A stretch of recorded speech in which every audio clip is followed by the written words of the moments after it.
नमस्कार दोस्तों, एक बार फिर स्वागत है आपका हमारे YouTube चैनल में। इसमें आज आपके लिए लेके आए हैं हमारा पर्यावरण से जीव विज्ञान के कुछ महत्वपूर्ण प्रश्न का भाग एक, जो कि 10वीं कक्षा के विज्ञान पे आधारित प्रश्न है।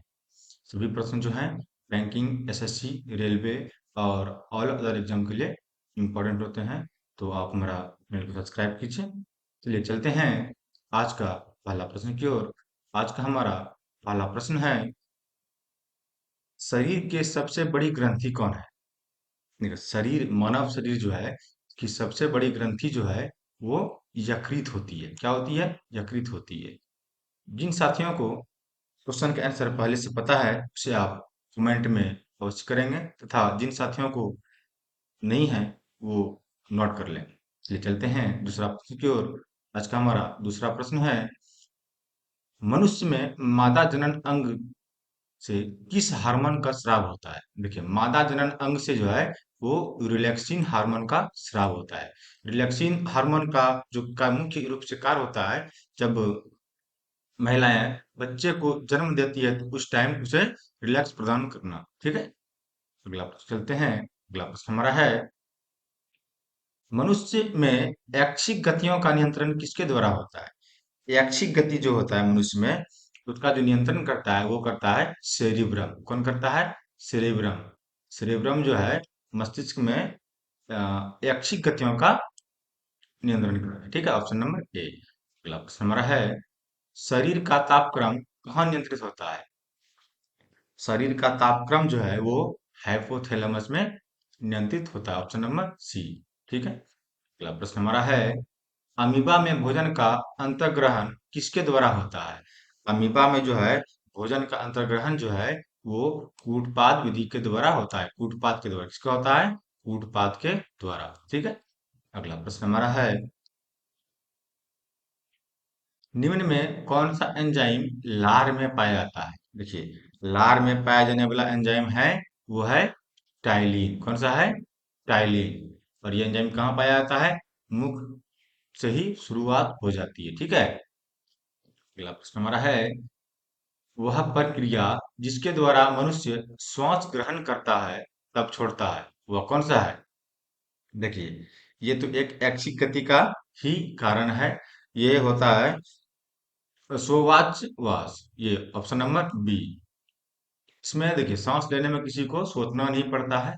ये अपने आप स्वतः ही ऐच्छिक गति कारण चलती रहती है। ठीक है, श्वासवास वास। अगला प्रश्न है, ऊर्जा उत्पादन के लिए कोशिका प्रायः किसका उपयोग करती है? ऊर्जा उत्पादन के लिए जो है कोशिका प्रायः ग्लूकोज का उत्पादन करती है। करती है, ग्लूकोज का उत्पादन करती है। ठीक है, ग्लूकोज के एक अणु में, एक कण जो है उसमें 38 अणु के बराबर कार्य करती है, इसलिए ग्लूकोज के रूप में ग्रहण करती है। ठीक है, अगला प्रश्न हमारा है, इस अभिक्रिया द्वारा पौधे में ऑक्सीजन बाहरी वातावरण से कोशिकाओं में पहुंचता है। देखिए, बाहरी वातावरण से कोशिकाओं में पहुंचना, इसको क्या कहते हैं? इसको कहते हैं विसरण। क्या कहते हैं? विसरण विधि। ठीक है, अगला प्रश्न हमारा है, श्वसन की अभिक्रिया में खाद्य पदार्थों की परिणति क्या होती है? श्वसन की अभिक्रिया में जो है खाद्य पदार्थों की परिणति जो है वो विघटन होती है। क्या होती है? विघटन होती है। Option number A. अगला प्रश्न हमारा है, खाद्य पदार्थों में खाद्य पदार्थों का पौधे में स्थानांतरण का मुख्य रूप से कौन सा है? देखिए, खाद्य पदार्थों का पौधे में जो होता है वो होता है सुक्रोज। क्या होता है? सुक्रोज के रूप में स्थानांतरण होता है। ठीक है, अगला प्रश्न हमारा है, एक स्वस्थ मनुष्य का रक्तचाप, ये तो सबको पता होगा कि रक्तचाप जिसे बीपी हम लोग ब्लड प्रेशर बोलते हैं, ये होता है 120 बटे 100, सॉरी 80, सिर्फ 80। 120 हो गया हायर और 80 हो गया लोअर। ठीक है, रक्तचाप। अगला प्रश्न हमारा है, मनुष्य शरीर के मनुष्य के मस्तिष्क की सबसे बाहरी झिल्ली क्या है? देखिए, मनुष्य शरीर के सबसे बाहरी झिल्ली जो है ड्यूरामीटर। क्या है? ड्यूरामीटर सबसे बाहरी झिल्ली है। अगला प्रश्न हमारा है, मनुष्य के सूंघने की क्षमता को नियंत्रित करता है। सूंघने की क्षमता को जो नियंत्रित करता है वो करता है घ्राणेंद्रिय पाली। कौन करता है? धनेंद्रिय पाली। Option number B. अगला प्रश्न हमारा है, मनुष्य में बुद्धि एवं चतुराई का केंद्र है। बुद्धि एवं चतुराई का केंद्र जो है वो सेरेब्रम है, और यही सेरेब्रम जो है ऐच्छिक गति को नियंत्रित करता है। ठीक है।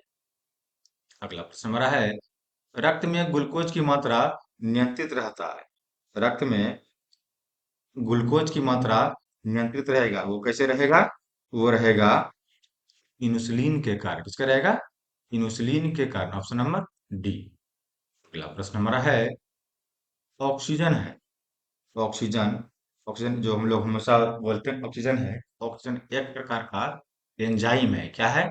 एंजाइम। Option number C. ठीक है। अगला प्रश्न की चलते हैं। अगला प्रश्न हमारा है, जैव प्रक्रम के अंतर्गत कौन आता है? कि जैव प्रक्रम के अंतर्गत जो है पोषण आता है, उत्सर्जन आता है, श्वसन आता है, यानी ये सारे यानी सभी आते हैं। ठीक है, ध्यान दीजिएगा। अगला प्रश्न हमारा है, गोबर छाता किसके अंतर्गत आता है? गोबर छाता जो है, जो काले रंग की होती है और सफेद डंडी होती है, गोबर छाता वो मृत जीवी के अंतर्गत आता है। ये काफी विषैली होती है, इसे नहीं खाया जाता है। ठीक है, ये मृत जीवी के अंतर्गत। Option number C. अगला प्रश्न हमारा है, वायुमंडल में सामान्यतः CO2 पाया जाता है। वायुमंडल में जो कार्बन डाइऑक्साइड है वो 0.03% के लगभग में अप्रोक्स में पाए जाते हैं। ठीक है। अगला प्रश्न हमारा है, छाया में पनपने वाले पौधे को क्या कहते हैं? जो पौधे छाया में पनपते हैं उसे कहते हैं सियोकाइट्स। क्या कहते हैं? सियोकाइट्स। Option number C. अगला प्रश्न हमारा है, मनुष्य में मुख्य श्वसन अंग क्या है? मनुष्य में जो है मुख्य श्वसन अंग जो है वो मूल रूप से फेफड़ा होती है। क्या होती है? फेफड़ा। Option number A. अगला प्रश्न हमारा है, निम्न में कौन सी बीमारी श्वसन तंत्र से संबंधित है? ठीक है, श्वसन तंत्र से संबंधित बीमारी जो है, ठीक है, डायरिया तो ये पानी वाला बीमारी है, पानी श्वसन तंत्र का मतलब नहीं है। टीबी और निमोनिया जो है ये दोनों श्वसन तंत्र से संबंधित बीमारियां हैं। ठीक है। कभी कभी बोलते हैं कि जो लोग खांसते हैं टीबी में, उसे खांसी के द्वारा जो है उसके खांस में बैक्टीरिया आता है, इसलिए उसे रुमाल मुंह पे रख के खांसने की सलाह दी जाती है। ठीक है, तो ये श्वसन तंत्र वाली, हवा से फैलने वाली बीमारी है। ठीक है। अगला प्रश्न हमारा है, उच्च रक्तचाप की अवस्था को क्या कहते हैं? जिसको बीपी है, जिसका हाई हो गया, उसे क्या कहेंगे? उसे कहेंगे हाइपर टेंशन। ठीक है, देखिए हाइपे टेंशन नहीं, हाइपर टेंशन, ये हमेशा ध्यान रखना है। अगला प्रश्न हमारा है, मछलियों में उत्सर्जी पदार्थ क्या है? मछलियों का जो उत्सर्जी पदार्थ है वो होता है अमोनिया। क्या होता है? अमोनिया। Option number D. ठीक है। अगला प्रश्न हमारा है, पौधे में आवश्यकता से अधिक जल किसके प्रक्रिया द्वारा बाहर निकाले जाते हैं? तो पौधे में अधिक जल हो जाएगा तो वो वाष्पोत्सर्जन कर लेगा। क्या कर लेगा? वाष्पोत्सर्जन कर लेगा। हाँ, इसके द्वारा जल की प्रक्रिया को लेवल में ले आते हैं। अगला प्रश्न हमारा है, निम्न में से किसे प्रकाश संश्लेषी अंगक कहते हैं?